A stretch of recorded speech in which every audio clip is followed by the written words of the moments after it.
میرے معزز بزرگوں دوستوں، اب نہ معلوم کب فتح پور کی سرزمین میں جلسہ ہوگا، کوئی کہہ نہیں سکتا ہے۔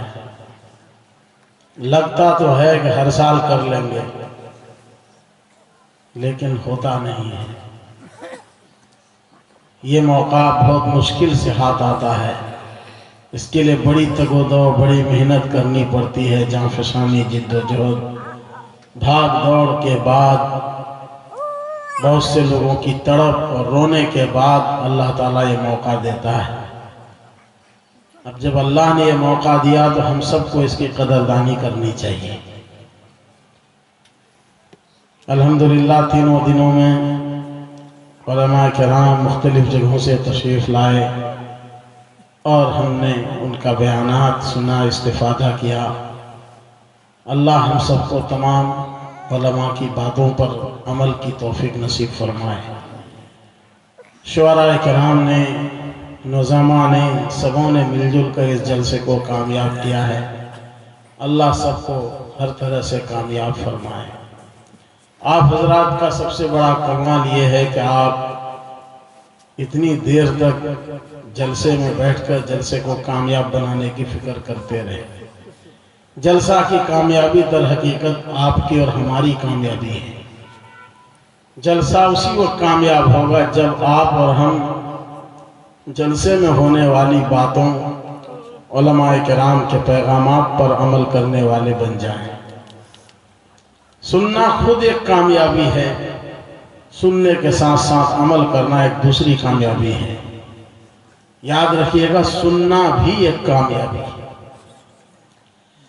میں کوئی ایسا بیان نہیں کر پاؤں گا آپ کے سامنے کہ آپ کے کانوں کو رس گھولتی ہوئی آواز دوں، آپ کی آنکھوں میں آنسو آنے کا کوئی میں سامان فراہم کر سکوں، لیکن میں سوچتا ہوں کہ میں جو کچھ بھی بولتا جاؤں، آپ بھی، ہم بھی، سب کو اس کو اپنی زندگی میں جگہ دینے کی کوشش کریں اور یہی سمجھیں کہ اب جلسے کا خلاصہ پیش ہو رہا ہے۔ کوئی بھی کانفرنس ہوتی ہے، کنونشن ہوتا ہے، جلسہ ہوتا ہے، کوئی میٹنگ ہوتی ہے تو آخری میں کچھ باتیں بریفلی اور مختصر بیان کی جاتی ہے تاکہ ان باتوں پر اب ہم سب عمل کرنے والے بن جائیں۔ تو اب ذہن صاف کرتے ہوئے چلیے۔ کچھ لوگ ایسے بھی ہوتے ہیں جو علاقے میں یہ نعرہ لگاتے ہیں کہ اتنا جلسہ ہوتا ہے، کہاں اس کا کوئی فائدہ۔ ابھی میں ٹھاکر گنج بھنکر دواری میں تھا۔ بھنکر دواری میں ایک نیتا جی مجھ سے کہہ رہے تھے کہ جلسوں سے کہاں کوئی فائدہ ہو رہا ہے، کیا فائدہ جلسہ کر کے۔ میں کہا اصل میں آپ کو جلسہ کے بارے میں پتہ ہی نہیں کہ جلسوں کا کیا کیا فائدہ ہوتا ہے۔ ایک فائدہ وہ ہے جو آپ نے طے کیا کہ یہ فائدہ ہے، اور وہ ہو سکتا ہے آپ کو نظر نہیں آتا ہے۔ شادی کا کوئی فائدہ یہ سمجھتا ہے کہ سسرال میں ہر سال ایک مرتبہ بھکا ملے، پیٹھا ملے، مچھلی ملے۔ سسرال جائیں تو ایک دم لوگ ہماری گاڑی پکڑ کر کے گلی سے لے جائیں، سسرال سے جب نکلے تو میرا بیگ پکڑ لے۔ ایک فائدہ یہ بھی ہے کہ نہیں؟ اب ہوتا ہے ایسا تو کیا سب لوگ اپنی بیوی کو چھوڑ دیں گے؟ سسرال جاتے ہیں تو کوئی سائیکل پکڑنے والا، موٹر سائیکل پکڑنے والا ہے؟ جو پرانے لوگ ہیں وہ بتائیے سسرال کا کیا مزہ تھا۔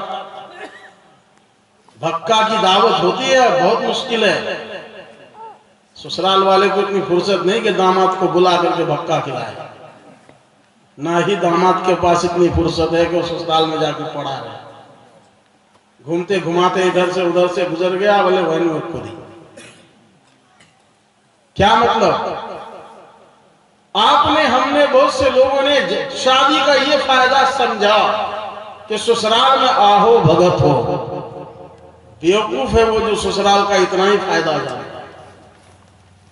شادی کا اتنا ہی فائدہ جانتا ہے کہ سسرال میں ہم بادشاہ بن کر رہے ہیں، یہ غلطی پر ہے۔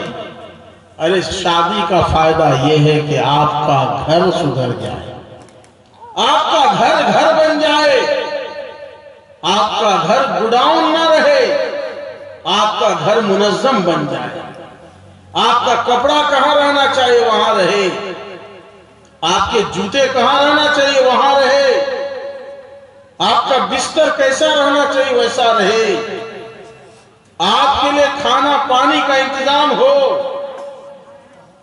آپ جب کہیں سے تھک کر ہار کر پریشان ہو کر آئیں تو آپ کی بیوی کو دیکھ کر آپ کا دل باغ باغ ہو جائے، شادی کا یہ فائدہ ہے۔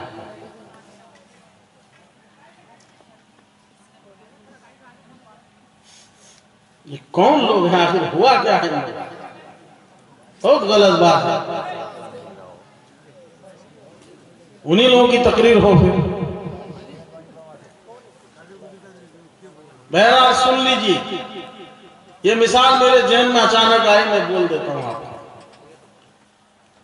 اب ایک آدمی شادی کا وہ فائدہ سمجھ رہا ہے تو اب یہ کہے گا کہ یہ سب تو ہوتا ہی نہیں، اس لیے شادی کا کوئی فائدہ نہیں۔ شادی کا فائدہ یہ ہے کہ آپ کی بیوی سے آپ ملیں تو آپ کا دل ٹھنڈا ہو، اس سے ملاقات ہو تو آپ کے دل کو سکون ملے، آپ اس کو دیکھیں تو آپ کو چین ملے، آپ کی بیوی آپ کی خدمت کرے،